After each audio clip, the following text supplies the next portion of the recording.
গ্রীষ্মকালীন রক্তের চাহিদা মেটাতে এবং আপনজনেদের স্মৃতি রক্ষার্থে রক্তদান উৎসব অত্যন্ত গুরুত্বপূর্ণ ভূমিকা পালন করে। এদিন দক্ষিণ দমদম পৌরসভার 11 নম্বর ওয়ার্ডের বেদিয়াপাড়া বন্ধুমহল ক্লাবের উদ্যোগে রক্তদান শিবির এবং চক্ষু পরীক্ষা স্বাস্থ্য পরীক্ষা শিবিরের আয়োজন করা হয়েছিল। এছাড়াও ইসিজি সমস্ত কিছু মিলিয়ে সাধারণ মানুষ এই উৎসবে সামিল হয়েছিলেন। উপস্থিত ছিলেন এলাকার পৌর প্রতিনিধি মৃন্ময় দাস। তিনি এলাকার সমস্ত মানুষকে আহ্বান জানান এই রক্তদান উৎসবে সারা বছর বিভিন্ন ক্লাব প্রতিষ্ঠান চালিয়ে যায়, তিনি সবসময় তাদের পাশে থাকবেন।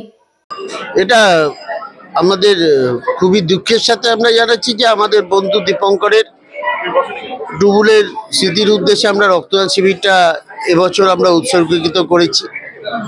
কারণ আমরা মনে করি মানুষ আমাদের বিভিন্ন কাজকর্ম আমরা ব্যস্ত থাকি, নিজেদের শরীরটাকেই আমরা সংসারের এত চাপ, চারিদিকে সামাজিক চাপ, সেক্ষেত্রে আমরা বিশেষত আমাদের শরীরের প্রতি অবহেলা থাকে। আমরা সেই জন্যেই টুবুলের মৃত্যুতে আমরা শিক্ষা নিয়েছি। আমরা স্বাস্থ্য শিবির করছি, চক্ষু থেকে শুরু করে অস্থিরোগ, মহিলা চিকিৎসক থেকে শুরু করে আমরা সমস্ত চিকিৎসকদের আমরা এক জায়গায় এনে দিয়েছি আজকে, যাতে সাধারণ মানুষ অন্তত নিজের স্বাস্থ্য সম্পর্কে সচেতন হয়।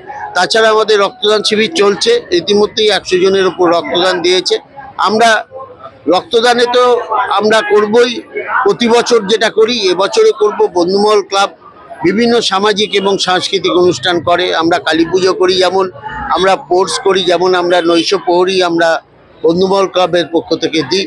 আমরা সবসময় মানুষের পাশে আছি।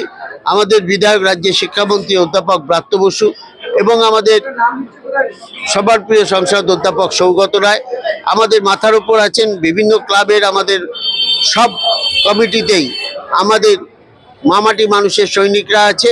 আমরা কাজ করছি মানুষের জন্য, সমস্ত ক্লাব। আজকেও আরেকটা ক্লাবেও আপনারা গেছিলেন, দেখলেন, ওখানেও রক্তদান শিবির হচ্ছে।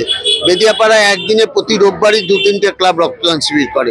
সুতরাং 11 নম্বর ওয়ার্ড বিভিন্ন ব্যাপারে, এই সাংস্কৃতিক বলুন, রক্তদান শিবির বলুন, পারিবারিক বিভিন্ন কাজে। আমি কিছুক্ষণ আগেই রেলের একটা অনুষ্ঠানে গেছিলাম, সেখানে ইয়ং জেনারেশন মেয়েদের নিয়ে হাইজেনিক নিয়ে স্যানিটারি ন্যাপকিনের উপর একটা প্রশিক্ষণ শিবির উদ্বোধন করে এলাম।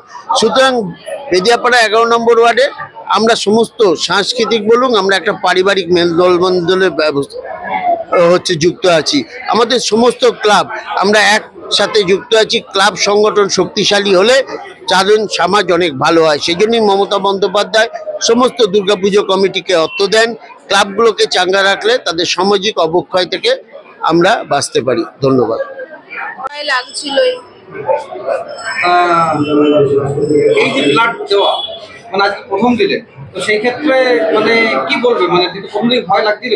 প্রচন্ড ভয় লাগছিল, আর যখন ওটা সিরিঞ্জটা ঢোকাচ্ছিল তখন তো খুবই লাগছিল।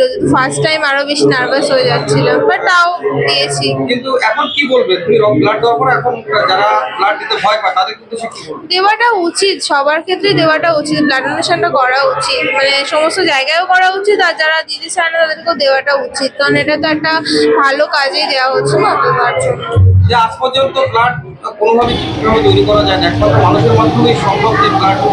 হ্যাঁ হ্যাঁ, মানুষের মাধ্যমে। সেই ক্ষেত্রে আজকে যা উদ্যোক্তা তাদের উদ্দেশ্যে কি করবে? তারা এই উদ্যোগটা ভালো ক্ষেত্রেই নিচ্ছে, কারণ অনেকের ব্লাডের প্রয়োজন হয়, তো তারা অনেক সময় ব্লাডের জন্য মারাও যায় অনেক হসপিটালে। তো এটা যদি আমার কারোর কাজে লাগে তো ভালোই হবে। তো যারা উদ্যোগটা নিচ্ছে তারাও খুব ভালো কাজই করছে। তুমি কি এখানেই থাকো? হ্যাঁ হ্যাঁ, এখানে।